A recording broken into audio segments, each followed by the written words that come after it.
Assalamualaikum warahmatullahi wabarakatuh. Halo Sobat Keren, perkenalkan namaku Gel Rasa Sabila dari Prodi Manajemen semester 3 Universitas Pancasakti Bekasi dengan NIM 2892150205. Pada video yang kali ini, aku akan memaparkan sebuah materi perkuliahan untuk memenuhi tugas ujian tengah semester dengan tema ekonomi manajerial yang diajarkan langsung oleh dosen pengampu yakni Ibu Nadia Rizka SPD MPDE. So, I hope kalian semua menyimak videonya baik-baik ya Sobat Keren. Video presentasi ini berisi tentang pendapat aku berdasarkan soal-soal pertanyaan yang telah diberikan. So, simak-simak baik ya Sobat semua. Yang pertama adalah jelaskan kenapa Anda perlu mempelajari ekonomi manajerial. Menurut pendapat saya pribadi, ekonomi manajerial sendiri merupakan hal yang wajib untuk dipelajari dalam dunia bisnis. Alasannya adalah karena ekonomi manajerial merupakan bidang yang berkaitan dengan bagaimana cara kita dalam membuat keputusan, analisis ekonomi, serta menganalisis dan juga memecahkan masalah-masalah yang berhubungan dengan manajerial. Semua itu tentunya sangat amat berhubungan dalam lingkup dunia bisnis. Dan bagi saya pribadi yang saat ini sedang menempuh pendidikan dalam bisnis, itu merupakan hal yang wajib untuk dipelajari. Sebagai bekal ketika nantinya, saya akan langsung terjun dalam dunia bisnis. Selanjutnya yang kedua adalah, teori perusahaan menganjurkan bahwa untuk mencapai keuntungan, kita perlu untuk meningkatkan pendapatan setinggi-tingginya dan merendahkan biaya serendah-rendahnya. Apakah Anda setuju dengan pernyataan tersebut? Jelaskan mengapa. Saya sendiri setuju dengan pendapat bahwa kita perlu untuk meningkatkan pendapatan setinggi-tingginya. Akan tetapi saya kurang setuju dengan pendapat merendahkan biaya serendah-rendahnya. Alasan saya kurang setuju dengan pengurangan biaya yang terlalu rendah adalah sangat amat dikhawatirkan jika kita membeli barang yang terlalu murah dari batas wajarnya, besar kemungkinan barang atau jasa yang diberikan nantinya tidak sesuai dengan harapan target pasar dan bahkan bisa membuat kita kehilangan target pasar kita.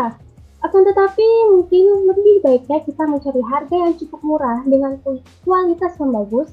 Dengan begitu, para target pasar tentunya akan mempercayai harapan mereka terhadap kita. Karena kita akan memberikan mereka kualitas barang atau jasa yang memuaskan hati mereka. Yang ketiga, seandainya Anda seorang pengusaha restoran western yang akan dibuka di Indonesia, sebutkan faktor-faktor apa aja yang berpengaruh terhadap bisnis restoran Anda. Seandainya saya memiliki sebuah restoran bergaya western, tentunya faktor utama yang mempengaruhi lingkungan sekitar. Di mana restoran yang saya dirikan, saya tentunya harus pandai memilih lokasi yang strategis untuk menjalankan bisnis saya. Alasannya sudah pasti agar bisnis saya berjalan dengan lancar. Lingkungan yang saya pilih tentu harus lingkungan dengan orang-orang atau cukup banyak dilalui orang-orang lokal yang memang menyukai menu hidangan bergaya western. Selain itu, ada juga faktor pembeli. Sudah pasti target utama bisnis saya adalah orang-orang pencinta menu hidangan western. Di samping target utama bisnis saya juga tentunya harus memikirkan orang-orang di luar target pasar yang mungkin nantinya bisa menjadi pelanggan saya. Selanjutnya adalah faktor menu hidangan. Meskipun restoran saya memang bergaya western, akan tetapi saya menginginkan tetap ada unsur lokal di restoran saya. Dengan tujuan agar orang-orang di luar target pasar atau disebut pecinta menu western juga bisa menjadikan restoran saya sebagai tempat di mana mereka bisa menghabiskan isi dompet mereka untuk mengisi perut mereka dengan makanan yang cocok dengan selera makanan mereka. Selanjutnya, yang paling penting pastinya adalah faktor pekerja. Hal ini merupakan faktor yang paling penting karena pekerja adalah orang-orang yang merupakan kunci dari kesuksesan restoran saya. Dengan memberikan kenyamanan dan juga fasilitas yang baik, tentunya saya berharap mereka akan memberikan balas jasa yang baik juga bagi bisnis saya. Selanjutnya adalah faktor harga dan modal usaha. Di sini juga merupakan faktor utama yang paling penting untuk bisnis restoran saya. Dengan memberikan harga menengah, tentunya restoran saya bisa cocok dengan kantong semua kalangan. Meskipun dengan harga menengah, tentunya saya memberikan bahan-bahan yang terbaik untuk semua menu hidangan yang disediakan. Dan berharap dengan harga menengah tersebut bisa menambah lebih banyak lagi pembeli dan pastinya akan membuat restoran saya semakin menambah keuntungan.